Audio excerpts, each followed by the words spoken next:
It is Russell and Hunter's The Brewmance. This is your Friday nooner. Appreciate you being here with us, and happy Friday to you. Happy pre-Super Bowl Friday. That's always a thing. People are here. What are you going to do this weekend? It is what's going on for the Super Bowl. So I hope you're having a good one. Hope you have a safe one. And let's jump right into the elephant in the room over the week. This has been interesting to me because Rob is the closest thing I know to like a diehard journalist. And I mean that as a compliment. I mean, there's this bozo in the radio industry a while back that called him a lowercase j journalist. Okay. Anyway, Rob is the most diehard guy that would jump right into the front lines if he could in journalism. And I think you were at the Trump inauguration. Weren't you by that burning limousine? Weren't you chilling over there by that? I was. I had to make a decision in that moment. So it's January 20th, 2017. Do you go look at the president, walk up the street? Or did he go cover the riot? Went and covered the riot. Oh, I could have put all the kids' college money on Uncle Rob's going. He's straight up going to the riot. He's like, what inauguration? Who cares about that? Who cares about that piece of history? Stuff's burning over here. Yeah, exactly. So I do want Rob's opinion. It is important to me to get this opinion on the Tucker Carlson dust up that happened when he went over and interviewed the president of Russia. And I know that if Rob got a call, Rob, this Ivan at Kremlin, boss man wants you to interview him, you would be on the first flight to Moscow, if we can even get flights to Moscow out of here. I don't know if we've already knocked those out, but Rob would be there, I think. And tell me if I'm wrong in what you think of this whole journalistic move by Tucker Carlson. Of course I would, because you have a chance to interview one of the most powerful leaders in the world. And I think about this. I brought this up on Monday. Barbara Walters interviewed Fidel Castro back in the day. Barbara Walters also interviewed him. Putin too. Well, but it's just part of what journalists do, but we live in a different time now. Now, what I would say is if you're watching the Putin interview and you find yourself agreeing with the Russian president, understand that he's doing that on purpose. He's propagandizing you. And I think that that's important. It's important that Tucker does the interview, of which Putin monologued most of the time. But it's also important that just because Vlad is saying something you might agree with, because he brought up, Vladimir Putin did, migration problems, election problems, whatever else he brought up, he's doing that on purpose to try to make you think, oh, well, Vlad, he's not that bad of a guy. Same thing Fidel did with Barbara Walters back in the day. These guys are experts at lying, experts at manipulation, experts at psychological operations. So even though Tucker did a good thing, it's important to be smart enough to understand that Vladimir Putin was a KGB spy. So he's really skilled at this. He ran the damn KGB. It wasn't just a KGB spy. He was El Boss Man. Now, hold on a second. I'm going to actually disagree with Rob here, because then what's the difference? Then what's the difference if we're being completely, and we talked about it on Monday as well, being completely propagandized about we're saving democracy with $60 billion in addition going over to Ukraine and the hundreds of $billions to fund the most corrupt nation in Europe. And we're just, oh yeah, it's fine. It's just for democracy and this Zelensky bozo. Anything that comes out of his mouth, propaganda. Anything comes out of the White House, propaganda. Mm-hmm. Anyone that comes out of the Kremlin, propaganda. So if I think the bigger grain of salt you need to take this with is it's their version of propaganda, while knowing that we're being completely 100% lied to on this side of the ball as well. And I think that ultimately there's enough people that like being lied to, that like having our belief system affirmed rather than challenged. So in some sense, that's why propaganda works. And propaganda has gone back at least 100 years or so, at least the modern version of it, right? And it is important to know that when a politician speaks, there is an element of propaganda behind it because they want to get what? Reelected. Yep. So Mike and I, as the Brewmans, as Russell and Hunter, as Mike and Rob, we each have our own selfish motivational factors of what we want to do and who we want to become. And you have the same thing, right? And thank you for joining us here, by the way. I appreciate you seeing here on the Nooner. So Mike and Rob back at it Mondays at 4 o'clock Mountain Standard Time. We stream live, and Fridays at noon. because we want to give you this, because I don't believe anything anymore. I don't believe, I believe this, Mike. Everyone's propagandizing me. And then what I try to do in my journalistic integrity is find a source. So I talked to a guy who has been in and out of Ukraine since the war started a couple weeks back and got a better picture of how ugly that war really is versus what you see or hear from Putin, Zelensky, or Biden. I don't think any of them are saying the war's not ugly. I just think it's who I remember. I think it was Norm Macdonald, the comedian from SNL. I think he said in 6 of the 94 Adam Sandler movies. He said the war is always won by the good guys. It says here in this little history book. So what you're finding is we have one version of the story with a lot of holes in it, a lot of head scratching going on. When Vladimir Putin said that it's not him versus the United States, it's him versus the CIA, how can you look at that and go, well, he's lying? You're thinking, this is probably right. It sounds right. Yeah, I would, but I don't see that is a game changer of a thought, but it's definitely a game changer of a perspective when you look at what we're doing here. He said this has been going on since 2014. So what do you? I mean, I think it's probably back in the Crimea dust up as well. So yeah. He's like, I've been fighting. He goes, as far as that, he goes, I'm not going to say the CIA blew up the pipeline. I'm not going to say they didn't. And what basically common sense thinking American would think, oh, come on, the CIA would never do anything like that. No, they wouldn't do it. No, because this is America. We do things with integrity. You kidding me? We're constantly fighting a battle of information, and we're constantly fighting a battle with every one of our adversaries. It doesn't stop. No, and that's what's important to keep in mind is that all of it, there's an element of truth in it, and then there's a lot of shaping that truth to what you want it to be. So is it probable that the CIA was involved in the pipeline explosion? Of course it was. There are very few nations in the world that have the capability to dive under the water like that, set explosives, and blow it up. I mean, fingers point to us, okay? And I remember you and I, Mike, were talking about that when it happened on Russell and Hunter, and we kind of knew right away that this is something the Americans were involved in just based on the history of this country, the history of the CIA, in meddling in all these things. So that's where I think the conversation really has to be for us as we the people is this really what we want out of our government? Because the answer keeps coming back, yes, Mike, because we don't change anything about how we vote, anything about who we put in the Senate or who we put in the Congress, and we don't demand that the President of the United States just, I don't know, change the CIA or FBI completely. We talk about it. It makes good radio and good TV, but when it comes to actual action, it doesn't happen. But didn't this interview shine a light on something? Like watching forget about what Putin said. Forget about any of it. Forget about any information that might have come to light or didn't. Here's what came to light here in the United States. The media is in complete control over all narratives and what we see and hear. And we are wildly controlled. We the people, wildly controlled by the media. I mean, they lost their bleeping minds when actually there was going to be an unfiltered, unedited platform on X he gets to say anything he wants to say. What do you mean he gets to say anything he wants to say? Well, he's the other side. And if you want, we the people aren't going to be excited about spending $200 billion to Ukraine. We're not.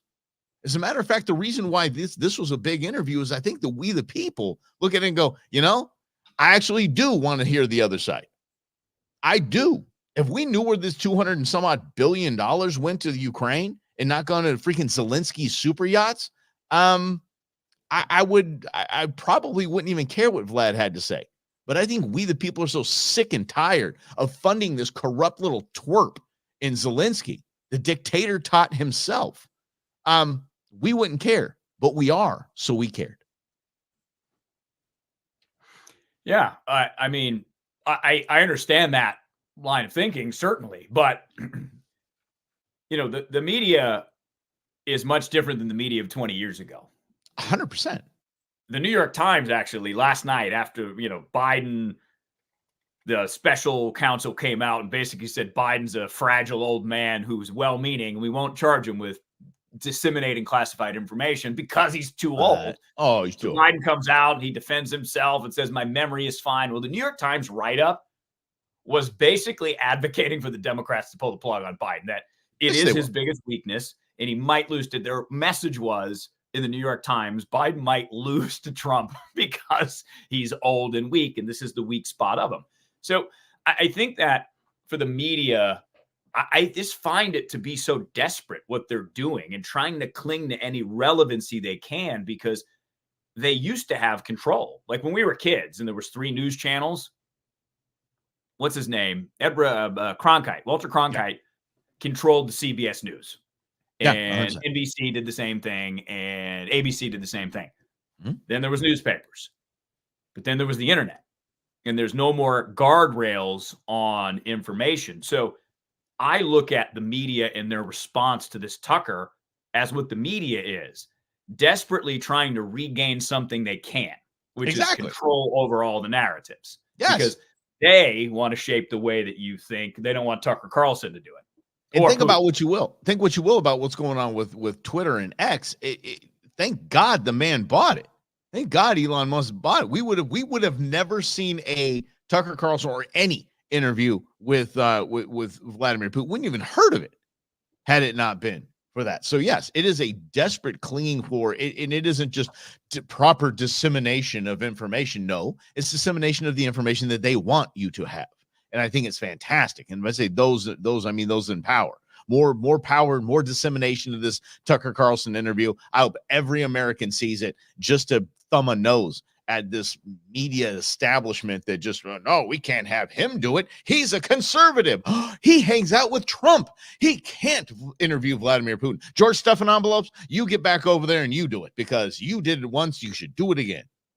It's silly. Everyone has done it. Charlie Rose, Baba Wawa, they've all interviewed Putin. Now and remember, we have B-roll of freaking Barry O sitting there chatting it up with Vlad like he's his best damn friend. And remember, I'll have a lot more flexibility after the election. Don't give me this guy went over and interviewed him, so he's got a hit on him now in Ukraine or whatever the hell they're saying. It's just a bunch of nonsense. I thought it was funny, and I love it. I love the freak out.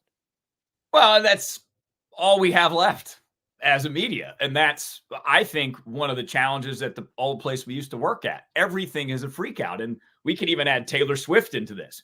The whole world is freaking out about Taylor Swift. And it's some kind of propaganda psychological operation on America. This is a legitimate belief system in this country, whether it's factual or not. It's true, though. No, I don't. I'm not laughing at you. I'm laughing just the memory of breaking news. Like everything in the place we used to work was breaking news. Mm-hmm. Like, no, it wasn't really. That's not even. That didn't even tip. Not the tip of the anyway. 0.01 inches of rain in Phoenix. Breaking news, interrupting your regularly scheduled broadcast to say water fell out of the sky. It doesn't rain here much in Phoenix, so anytime there's any different weather, all the TV stations and some of the radio stations freak out. I remember there was a shooting, and then they found out later on that one of the firearms was made here in Arizona, and that had to be breaking news. And I was beside myself. I was like, I think one in like maybe 1 in 15 firearms in the United States are made here with one of the biggest manufacturers of firearms in the nation with Ruger. So it's like, why is this breaking news? Kind of like just say, hey, one was a Ruger made right here. And, the breaking news. Yeah. And by the way, what was it? It was that flight. Help me out. Malaysian flight. 370, the one that disappeared. Malaysian flight 370 that disappeared. And then remember that CNN crushed it because CNN always, that's when they first started to scroll. Everything at the bottom of their frame said breaking news. Remember? And there's because if you're flipping through, like, breaking news, Malaysian flight 370. Oh gosh, I want to hear what's going on. It just never stopped. And the ratings went through the roof. But anyway, But here's the thing, right? We have this device, which gives us unlimited free dopamine hit after dopamine hit. That thing in your brain that makes you go, ooh, this is exciting. It is. It's become addictive. So the news media, and Mike and I were in it for most of our adult lives. The news media is chasing after that same dopamine hit, trying to give people more dopamine so they stay on CNN, because following that flight story, MH370, or the latest shooting, or Vladimir Putin, Tucker Carlson, or Taylor Swift, all of that, it becomes addictive in your brain because you're like, ooh, you get a chemical reaction that your brain wants. And that's what the media is hoping to suck you in. Because to me, Mike, we talked about this a lot on the radio show as well. The big difference has to be us as individuals to be able to be in control of those impulses, so we know to turn off the outrage machine, because it doesn't do us any good. But then there's stuff that you get on the slide. The stuff that you get like kind of like, where did I can't believe I just stumbled upon this on the internet. This is actually a real press conference with a real sheriff. I believe it's Baker or Barber County sheriff that just said, hey, listen, I had to call this press conference because you're not going to hear this anywhere else. We just met as all of we, the sheriffs, I think it's 3,300 sheriffs or something like that, meeting in Washington, D.C. And he, by the way, he did say that that the president will not meet with any of the sheriff's departments. Will not, doesn't matter who they're appointed by, who are elected, Republican, Democrat, will not meet with any sheriffs, because he knows that he's totally hosed all of them with open borders anyway.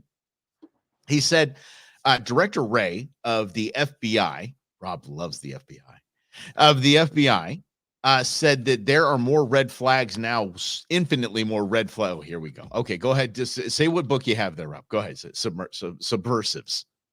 Basically, it's how much the FBI breaks the Constitution, and has been doing it since the, Yet 30s. Told all of the sheriffs of the nation there's more red flags, infinitely more red flags there are before 9/11, with all these migrants coming in, these terrorists that are coming into the earth. I'm not saying all migrants are terrorists. Good grief. Save the comment.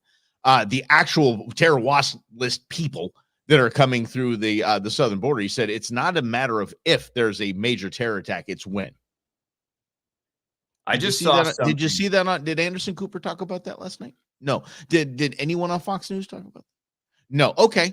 We are, because it's important. And the sheriff, thank God, he actually put a news conference together and said, this was from the director of the FBI. Let's put away this whole white nationalist nonsense for a little bit. And white men are the biggest threat to America. We have terrorists in our ranks that are working on stuff now. But see, that goes back to propaganda, because if they say out loud, because the FBI is very vocal about right-wing terrorist organizations, because that's been a Democrat administration talking point since Clinton, been a Waco, the whole thing, Ruby Ridge. So they started with that language, Timothy McVeigh, right? So they use all those examples as that's what it's looking like, tying into January 6th, because that's political propaganda that this administration, we're taking care of that. Meanwhile, we've let in a worrisome situation. And here's the other part. There's a story in Switzerland, Mike, about an Iranian asylum seeker who went to Switzerland, who just took 15 hostages on a train, was shot and killed by the Swiss police. But I don't bring it up because he's from Iran, but if you look around the world and you see that Hamas, Israel, in a war, Hamas controlled and funded by Iran. We have President Trump vaporizing one of the Iranian generals. That Iranian general was cloud. I did an arms dealer and got weapons in Afghanistan and Iraq that killed American troops. So there's tension there. There's the United States involvement in Yemen with the Houthi rebels. The Houthi rebels are attacking ships. The United States is bombing them. We're bombing Iranian targets, not in Iran. So it wouldn't be a far stretch to think, oh, okay, if I were to do harm on America, easiest way to do it is to sneak in the southern border. And or not. Let's go back to the Switzerland story, Mike, for just a second, because sometimes desperation leads people to do things like take hostages. So imagine you come to the United States and you have this impression, life's going to be amazing. All you got to do is show up. You're going to get a job. It's going to be cool. You end up living in some small town. You don't know anybody, and you can't get a job because your work permit hasn't been approved. So now you're struggling. Maybe you're desperate. Maybe those things create a volatile situation. So the real problem with the migration, to me, is we have a process for migration. There is, you come in, you apply, you seek asylum, you go through a court hearing. It's yes, it's no, it's go home, it's stay. The process can only handle so many people. So in the meantime, to go back to Mike's point, is you're going to have millions of people that cannot even access the processing system that the government has set up for migration asylum. So is this creating desperation that could lead to difficult situations, say, for police? In a way, in a different way, I would say. And because most of the majority of these people, you can claim asylum, you can seek asylum at every U.S. embassy in the world. Every single one of them. You can show up and go, I need to claim asylum. You can start the process.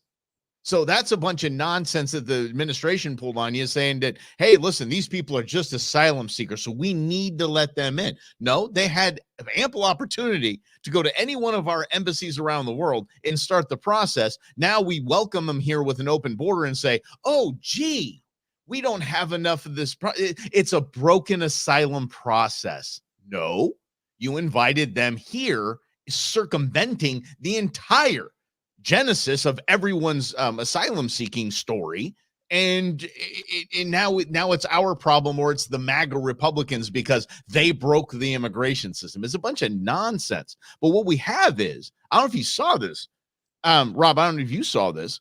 The man coming across the border is just a kind of a lowercase j journalist down there at the border, saying just with his cell phone, asking people where they're from. And this guy was offended. Said, how do you not know who I am? How do you not know where I'm from? And this guy's like, the entitlement on this guy. Like, what do you mean? How do I not know who you are, man? Wow. Welcome to the United States. You know, kind of like, oh, nice. But the guy was like, you will soon know who I am. I'll be very famous. You're going to know who I am. You'll definitely know soon. And so, you know, the internet is the internet. They ran the guy. The guy just got out of 12 years in prison for terrorism. The guy's a terrorist. So what I'm saying is, when you have the FBI, the director, telling all the sheriffs in the nation, hey, something bad's about to happen. You're not pulling a muscle stretching and reaching to put these dots together and go, you know what? We let a lot of really bad hombres in here. And guess what? They're probably going to do some nefarious stuff. And I'll just get back to this. And this, again, is another wake-up call for you, for Mike, for me, for all of us, is that if you, I don't know, I'm just trying to think of a company.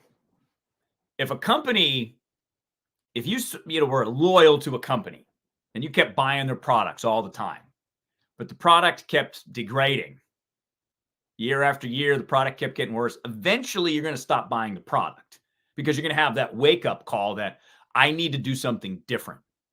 We keep getting stuck in this trap that it's the lesser of two evils. Mm-hmm. Well, my congressman, my senator's not the problem. Yeah. When the whole thing is the problem. And the only way it ever changes, outside of us just worrying about terrorists and border policies, is if we actually figure out how to collectively get together, work on ourselves, and then work on the country. Because this is real. This is a different America than it was 10 years ago, 50 years ago. And the way that we're all heading, no one likes it. Apparently, the polls say no one wants a Trump-Biden reelection, but we're setting ourselves up for exactly that, despite nobody wanting it.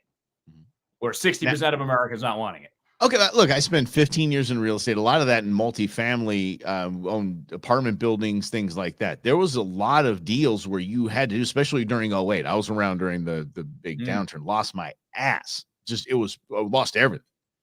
And so Rob knows I worked at freaking Home Depot. I wasn't kidding. I mean, I lost it all. I had 2 kids. And so I had to walk away in a lot of cases from some equity. I had to walk away from deals that were multi-million-dollar deals. I had my heart and soul, sweat and tears and blood in some cases, doing rebuilding things and all of that. I had so much equity in these projects. I had to walk away from them. There is similar emotional, no, not physical, but emotional equity that is tied in who we vote for. And it's our guy and it's our gal. It's, oh no, I put them there for a reason. And I told all my friends, I had a yard sign. I had a yard sign that had their name on it. They would not do wrong. It's that emotional equity that we need to learn to walk away from some of these deals. Remember back in the downturn that people were like, I'm going to lose my house. So like, good. You went into a deal with the bank. You guys went into a business proposition together, and you're walking away from the deal because it's not a good deal on your. Okay, done. That's why I told so many people. I was like, listen, if you can't, you can't. You try to make good as best you can, and you can't. Try to find some good in who we elected, but if you can't, move on, elect somebody else. Here, put someone else's sign in your yard. Be willing to try something, someone new. I'll use the Senate example, the race in Arizona in the last go-around, 2020. Mark Kelly. He is an astronaut. He's got a cool biography. He's been to space, was in the Navy, but he never really shows up for Arizona. But there was this other guy named Blake Masters who was new. He was outside of the box. He was too aligned with Trump in some ways. So we went back to the old standby. And now we have one of the two major border states unguarded because Mark Kelly can't be found anywhere. Nope. So that is my point, is that we can keep complaining about the system and how broken it is, but that broken system is not going to fix itself. Immigration's a perfect example. So the United States government is in charge of setting up our immigration system. And I kind of described what it is. By the way, Mike Russell, Rob Hunter, thank you for being here with us. We are back streaming right here on Facebook and on YouTube as Russell and Hunter, as the Brumance. That has been our long-time side project and podcast. Mondays at 4 p.m. Mountain Standard Time, Arizona, where we live, and then noon on Fridays. Thank you for being here. Subscribe. But that immigration system that was set up, right, is set up a specific way by laws. This is the way that the system works. So then the government, in this case, the executive branch, decides to further break a system that was set up that was already overwhelmed by overwhelming it more. So this is my point. The people that create the problem cannot fix the problem and will not fix the problem, because the only problem they're trying to fix is you voting for them. Yep. And until we take that power and control back and understand it, this is going to keep happening, and all we're going to keep doing is complaining about things. True. Speaking of complaining, if we could, little pivot here. Speaking of complaining, why is everybody complaining about Taylor Swift in the Super Bowl? Why is this a thing?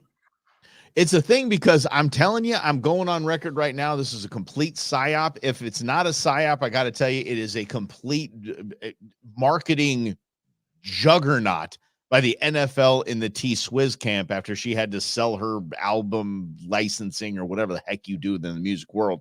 It smelled set up. It seemed coincidental. And again, I believe in coincidences. I've just never seen one.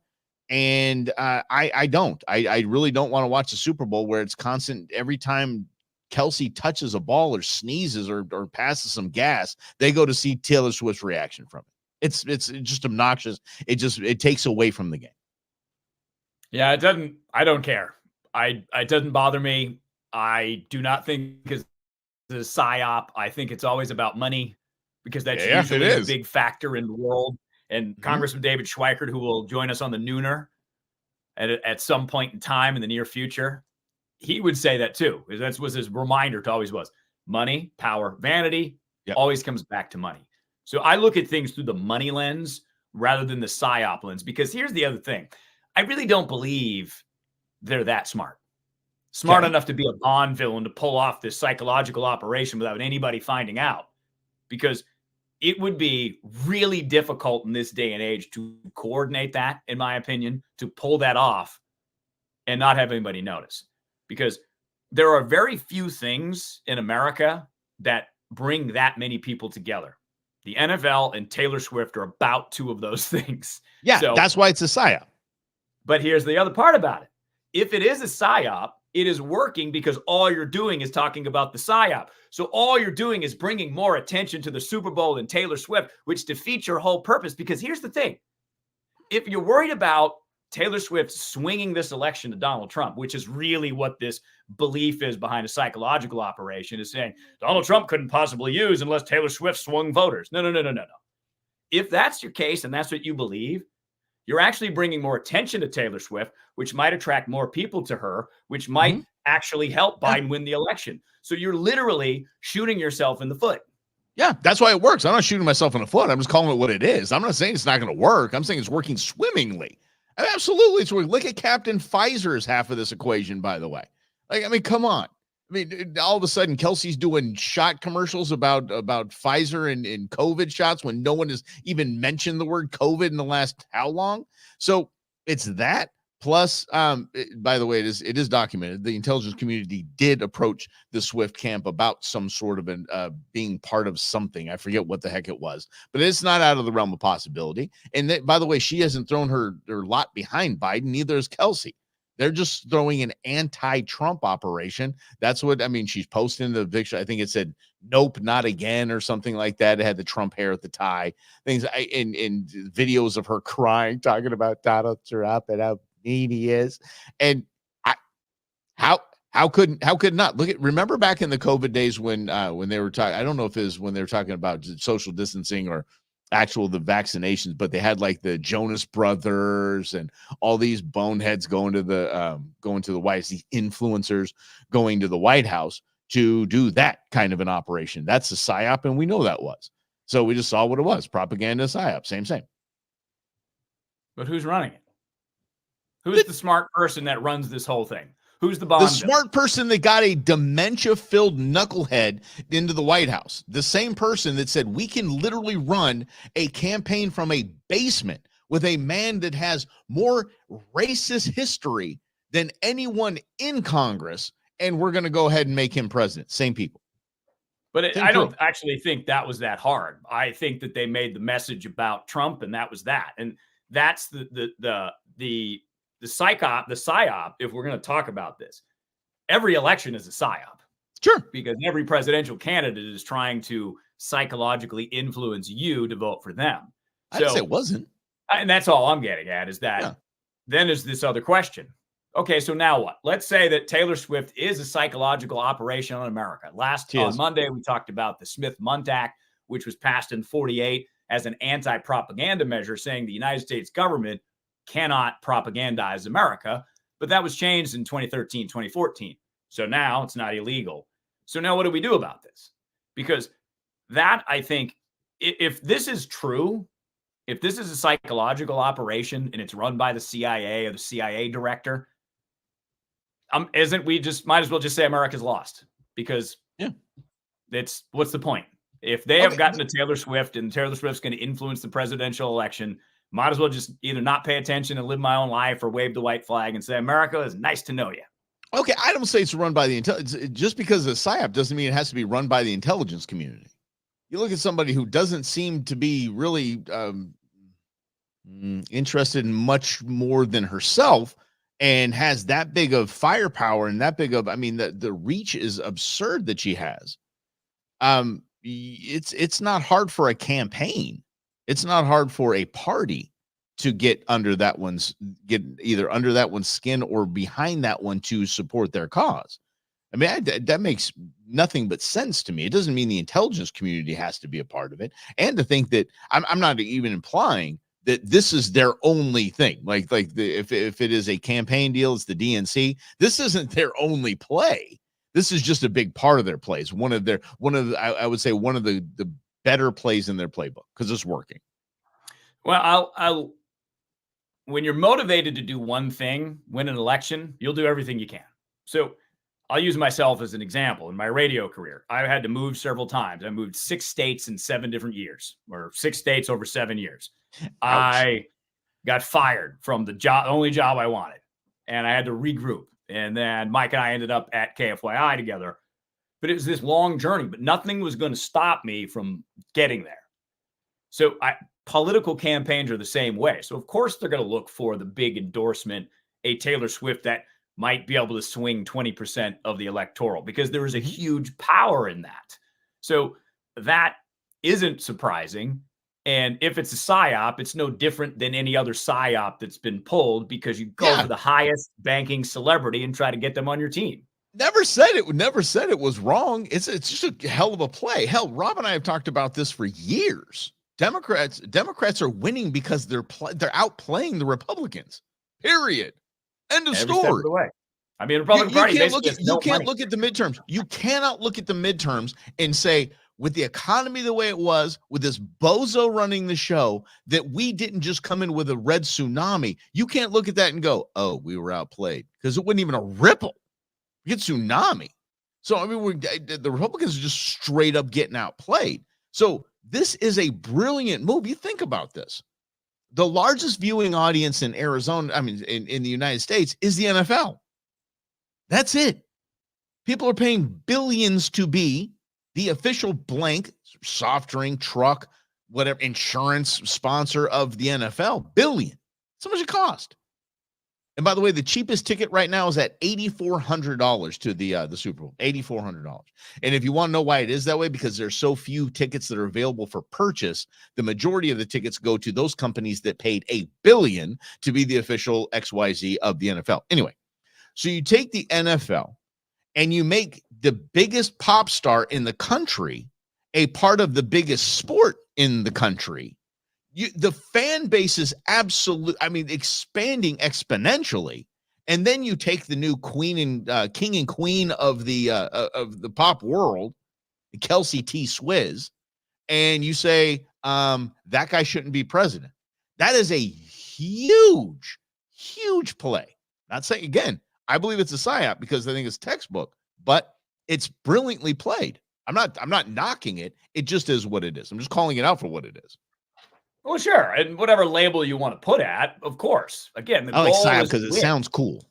Well, and I think that is an important point, because when I think of a psyop, I really think about, we talked about this during the pandemic. I think at some point during the pandemic, it became a psychological operation to try to influence America a certain way. 100%. To, behave a certain way, to act a certain way. And if you didn't act a certain way, you were an immoral person who didn't care about grandmas, because that's the way they always make it seem. They always make it seem like you're the worst person in the world. Kill grandma. So I think there was a bit of that. But historically, you think about going back to Ukraine and how the United States would pull a psychological operation either in Ukraine or about Ukraine to the United States. There you go. Yes. And again, this is not, I don't think the parties are the solution. I don't think the parties are the answer to what's the problem in America. I'll go back to George W. Bush. They psyoped America on the Iraq War. I mean, it was something that 77 senators voted on. They were propagandized. Mm-hmm. We were propagandized because the support for it was massive because we were scared, right? And that is really the trick to me, Mike, is how playing off fear works, whether it's a psyop or not. Because for Trump voters, the fear of losing motivates a conversation like Taylor Swift might be something we have to beat. So let's try to eliminate her and call her a psychological operation. Because I can buy what you're saying, Mike, that the Democrats obviously want to use Taylor Swift and Travis Kelce to help win. Fine. That's fair game. But some of these people like Laura Loomer, who used to work for Trump, and some of the things they're saying, I'm like, okay. Yeah, there's I don't listen to bozos somewhere that no one knows about. No one knows about. They're doing it in a plain sight. I don't think there's any like. I don't think behind the scenes. But if they're doing it in plain sight, is it a psychological operation, or is it just here it is? Well, I mean, it's a poorly run psyop is what it is. But I mean, you think about it, it's a psychological operation. They're changing the psychology of basically who we would vote for or who we would support in an election. So I think that could easily be run by some of the biggest boneheads at the DNC. This is an easy one. What they have pulled off is a chip shot, but they've done it well. Well, and it's the same playbook, right? It's like, for some reason, we can't beat it. Because if you think about where Taylor Swift has the biggest impact, it's on young people who may never have voted before. So the Democrats know, as do the Republicans, those new voters, especially in certain states, like we live in Arizona, it is a very close state. We've gone blue in the last couple of elections after a lot of red. We're trending in a blue direction. So if you get 18, 19, 20-year-olds from Taylor Swift to register to vote and vote Democrats, you win. Yeah. I mean, it's that simple. So instead of complaining about a psyop, get a message that actually works. Because here's the other part, Mike, about influencing people. You can't influencing people by telling them they're wrong about everything or yelling at them or calling them names. They'll never actually vote for you or come across to your side. You have to figure out how to reach out to younger voters and say, look, you're 20. In 20 years, what do you think this country is going to look like with all of these problems. You don't come in and tell them how to vote or who to vote for. You have to do this work where the Democrats are good at. You have to counter the Taylor Swift strategy with a better one. Right. But I'm not saying, okay, well, hold on a second. I'm going right here. I'm complaining about I'm not complaining about the PSYOP. I'm just not. It's just a well-played move. It really is. And it's just kind of smack you in the face. You take a guy that's got Gronk envy, and you're like, dude, we can make you more popular than Gronk. We can make you more famous than Gronk. Let me tell you, you were going to be it. You were going to be the most well-known tight end in history of the entire world. Even the people that don't even know what a tight end is. You're going to be and take T Swizz that's just so desperate for attention, then it's an easy play. It's an easy move. So that's all I'm saying. I'm just saying that it's annoying. I'm not saying that it's swaying my thought of this nation one way or the other. I literally just don't want to see her freaking bright red lips 25 times during the freaking the giant orangutan. Now we're getting somewhere. Because what I'm separating is what you are saying versus what the conversation online is. Oh yeah, screw that. That's all I'm getting at is that in and of itself is a psyop because they're trying to convince you of something that probably isn't true. Yeah, Mike's right. Is it political strategy? Yes. Everything in politics is political strategy. And that's just it. It's always about winning and it's always about money. And once you see it that way, it's a lot easier to understand the inner workings of America, politics, and our government, I think. What are you doing Super Bowl? I'll be up in Flagstaff watching it slowly, carefully, and, that's about it. Slowly, carefully? What is that? Yeah, what do you mean you watch it slowly, carefully? Relaxation. Are you going to go to cooler? 2 hours north. Flagstaff, completely different climate. I got like 5 feet of snow up there or something like that. Yeah. My daughter goes to school up there. School's been canceled. Every class has been canceled for a minute. Yeah. I mean, it's fun. But here's the gig. Are you going to Cooler Runnings? You need to go. Our buddy that owns Canyon Coolers, what they do is the big rotomotor coolers like Yetis, things like that. It's just so cool, local company. It's now become a festival where they convert giant coolers, doesn't have to be a Canyon cooler, into bobsleds, and they race them down the mountain.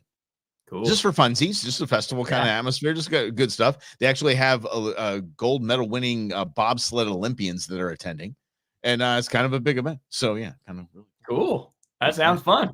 All right, that's what I'm saying. I mean, it's going to be there better than talking about or like worrying about Taylor Swift and how many times she's going to appear on the TV. I know, but it's Saturday though, so it's on Saturday. So I highly recommend you go. The intern Beans will be attending. So yes, that's cool. That's a good incentive right there. I wonder what the bets are going to be on Taylor Swift though on these sportsbook apps. How many they bet, huh? I wonder the T Swizz line. I'm going to take the over, whatever it is. I'm taking the over because it's. I mean, if you think the NFL's obnoxious already about showing Taylor Swift, it's going to be so much more so. But but anyway, I really hope both teams lose. I can't dislike them more. And but if I have to, if you put a gun to my head, I guess I would. I'd go for the Chiefs. My son's a Chiefs fan, so I think I'd go with that. And I think 49ers fans are some of those anyway. I can't pull for it. I'm a Cardinals fan, so I have to envy your crappy team. Well, and it's funny too. Like this year for me, I watch less football than ever. Yeah, and I think that trend is probably going to continue because, I mean, it's cool, but it's like getting to the point like I am with the NBA. I watch the playoffs. I don't watch the regular season. I'm like, I'll tune in a few playoff games, see what's happening, and move on. I don't know why. It's just. It's not resonating with me the same way that it has in years past. I don't know if it's just getting older. I don't know if it's, the games that I watched this year weren't really that entertaining. I'm not really sure what it is, but I'm like, I'm becoming an old curmudgeon. Well, I think I'm with you. And Rob, in our 16-year friendship, has always been the curmudgeon. So I think I'm becoming the old curmudgeon because I guess it just wasn't that the games weren't entertaining. It's that I just didn't. I was watching. Why am I sitting here watching this? I mean, again, I'm a Cardinals fan, so that goes without saying. But I mean, every game you watch as a Cardinals fan, like, why the hell am I watching this? Why? Just take the L and let's move on. except for the Cowboys game. I did watch that in its entirety, and I won money. Believe it or not, I did show some support for the crew, and I won some cash on that because trust me, it was the odds on them beating the Cowboys were, yeah, and not even in the playoffs. Believe it or not, is when they usually fold like a cheap suit. But yeah, I just don't care anymore.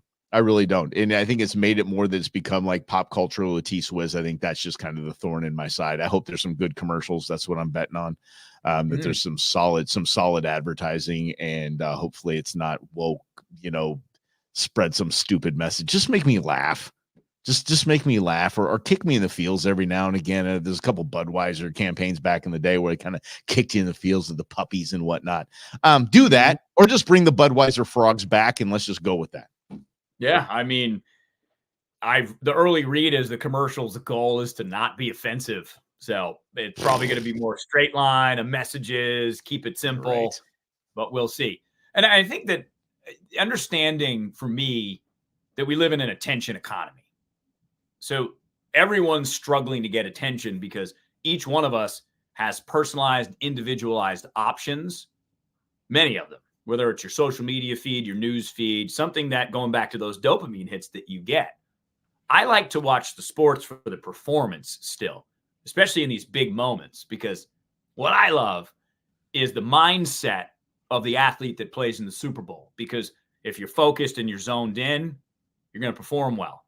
But sometimes the game gets a little big and the lights get a little bright, and it impacts how you play the game. So it's always curious to see, for me, Mike, which person and people step up and can perform in the high pressure situation. It's going to be more interesting because it's in Las Vegas. Those guys are just 3 sheets at this point right now. Those guys have been partying for days. They'll give me this nonsense like, no, they've been staying focused. And, Mike, please, come on, move on. Hey, before we bounce out of here thanks for hanging out with us. This is Russell and Hunters of Bruins. This is the Friday Nooner. And we just get a quick little something for you. Just say hi, just hang out with you in the middle of the day. We appreciate you hanging out with us. If you're watching us on YouTube, subscribe, will you? If you're on Facebook, go ahead and jump over to YouTube if you could and subscribe for us. And we'll just keep podcasts and all that stuff going through there as well. The videos will be going, Spotify, Apple, all this stuff. You find us on the podcast. So before we bounce out of here, Rob, I don't know if you were with me on this. I've always been a Shaquille O'Neal fan. I've always been a Shaq fan. I've loved him. I mean, back from Blue Chips. Great. Remember movie. that? Great poll. Nick Nolte. Amazing movie. Oh, my. Penny Hardaway was in that. Oh, fantastic. Back in the day, man. Yeah. So anyway, always a fan of Shaq, even through the Fushnicken days. What's up, Doc? Can we block? There we go. So Shaq, I was at the Suns game here when he broke the backboard, and it was a big thing. He was like our Daryl Dawkins, and it was but he's just this big, lovable creature that he is. I have a bone to pick, and I went through his movie. I watched his movie, Kazam, was it? Shazam? So. Yeah. Stupid ass movie. Anyway, I bought the dude shoes back in the day. Like I was a Shaq fan. Even when he punked Papa John, the actual Papa John. If we should talk actually on Monday, let's actually share the real story of Papa John and why Papa John got absolutely punked and why you can now buy a Shaq-a-roni pizza. Anyway, Shaq is in Texas this weekend. He's not in the Super Bowl. He's in Texas this weekend at a gun buyback operation that is sponsored by one Shaquille O'Neal. If you bring in a handgun, $100, you get a gift card, $100 Visa gift card to you if you bring in a handgun. If you bring in a long rifle, $125. You know how I feel about gun buybacks. That implies that the government actually owned that we bought it from the government in the first place, that they actually owned it. They can't buy it back if they've never owned it. But this whole nonsensical just give up your firearms thing, especially in these times, is one of the craziest. It's lunacy in my mind, and I'm going to say Shaq put his name behind it. It's terrible. Everything gets political at some point, right? And I think that is one area you just want people to stay out of it. And that's, I think, my hope for the Super Bowl to bring that back in, to tie it into Shaq here, Mike, is that, bruh, there's enough politics. Let's not be political at the Super Bowl. I'm good. I don't need that negativity in my life, that strife in my life. It's not worth it. I'd rather not watch if you're going to try to make me be political on either side, right? I'm just like, dude, I make up my own mind. I'm an independent thinker. I encourage everybody independent thinker. I think everybody's lying to me on some level because they want something out of me. And it's just a good way to go through life. You just have realistic expectations.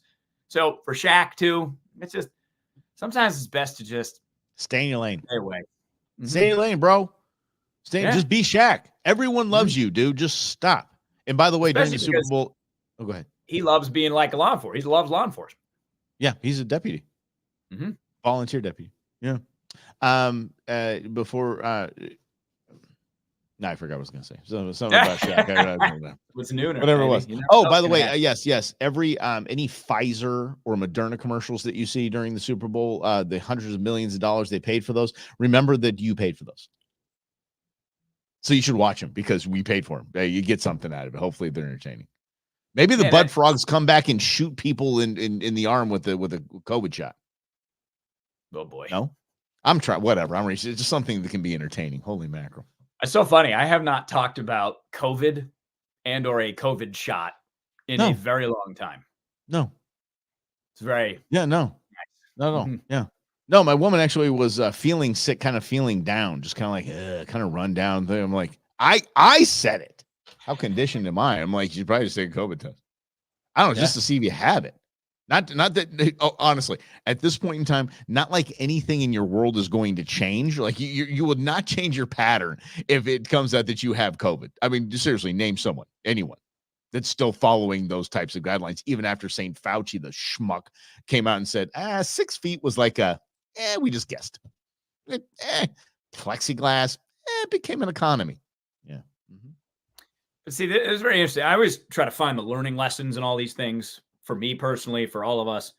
And that was just another lesson that nobody really knows what they're doing. This is so complicated science.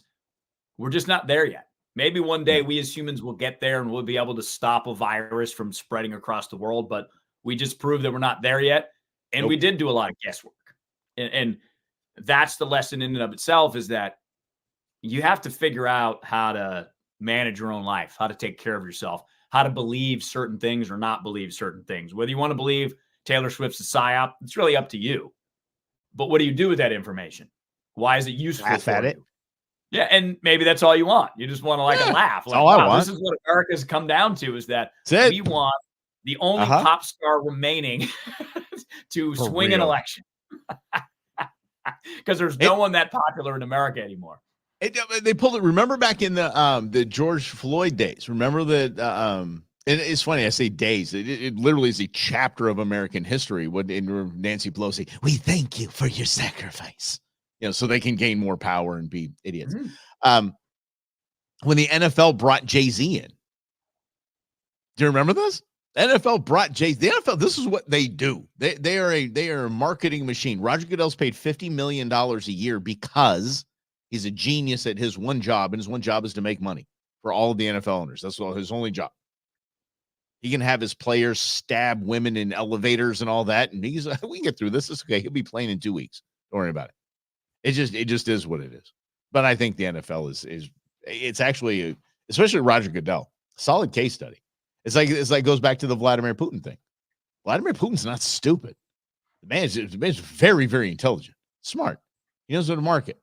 It's almost a case study. It's fun to watch. It's fun to see. Like, whoa. That's why these true crime things are so popular, and there's these Dahmer, things like it. We're fascinated by people that just so far outside of where our brain is, whether it's higher or lower or just right or left. It's still fascinating to watch. NFL, I think, is the same thing. Yeah, and that's, again, getting back to the attention economy, which is what? The NFL in 2022, almost $19 billion in revenue in 1 year. So but this is always a challenge if you're a company. How do you continue to grow? You bring Taylor Swift in and you get new eyes on your product. Some may stay. I agree. That's the reality of how things work. I don't know. I think she has 523 million Taylor Swift total social media followers. Of course you want her attention. She speaks to 500 million people when she types something with her thumbs. I'm very Not proud many to say people I'm have not that one of them. reach. Proud to No, say I'm I'm not not one of either. them. Very Mhm. proud to say. Yeah. Well, that was intern Bean's first concert in her younger years. That was, I figure if you're going to start at the top, hell, Yeah. here we go. Yeah. No She doubt. still remembers that concert. This is crazy. Mhm. Mine being T-Swizzle. Steve Miller. Mine was Steve Nice. Miller. Yeah. New Kids on the Block. So you both got me beat. My sister's was Hanson. No, Nelson. Okay. Same thing. Jeez. Same thing as Nelson and Hanson. And then I met Nelson actually at iHeart, the twins, Nelson brothers, and they did a video for my sister saying that they were her first. It's fantastic. That's mad pretty at cool. that at all. Ain't mad at that one little bit. But here's what we do need you to do is we need you here on Monday. So do us a big favor and don't drink and drive. Let's not get locked up. 4 p.m. And remember, here in Arizona, don't jack around with this noise. Don't. It's 10K, 30 days minimum. We don't mess around in Arizona. You just don't play. Keep yourself safe. Keep your family safe, and get to us Monday at 4. Shall you? I think you shall. Yeah, Robbie, good. If you missed any of this and you want to catch the entire thing, please go to the Brewman's Podcast, wherever you get your podcast. Subscribe, download, rate, review. Because look, here's the thing. We are building this from the ground up, which means you're here with us to help build from the ground up. This is a team. We're all on this team because I think we all kind of understand that this country is in a different position than we've ever felt it in a long time. So what if we decided collectively we could do something about it? So share if you like what we're talking about. If you want some friends to listen, we're going to take this in a really just pro-America way, not a partisan root for this, root for that. It's just we're going to hit you with what we do. Mike and Rob hitting you with the truth. And still bad impressions. We have not stopped that yet. That's true. No, maybe Monday. Horrible impressions are going to be a thing. You Monday you had your JFK, which I think is a fantastic impression. Don't think listen. I'll do Trump, Obama the whole time. We'll have fun. Kamala Harris we can always make fun of because that's just too damn easy. And okay, so here's what I'm gonna have you guys do. So get over surprise. Hello, subscribe. Be a surprise to us and subscribe, will you? And just follow along, comment as much as you want, and we'll try to get back to you as best we can. So have a happy Super Bowl, very safe Super Bowl weekend. And if you're here in Arizona, you're going out to the open. God love you. Yeah, Robbie, drive safe. We'll see you guys.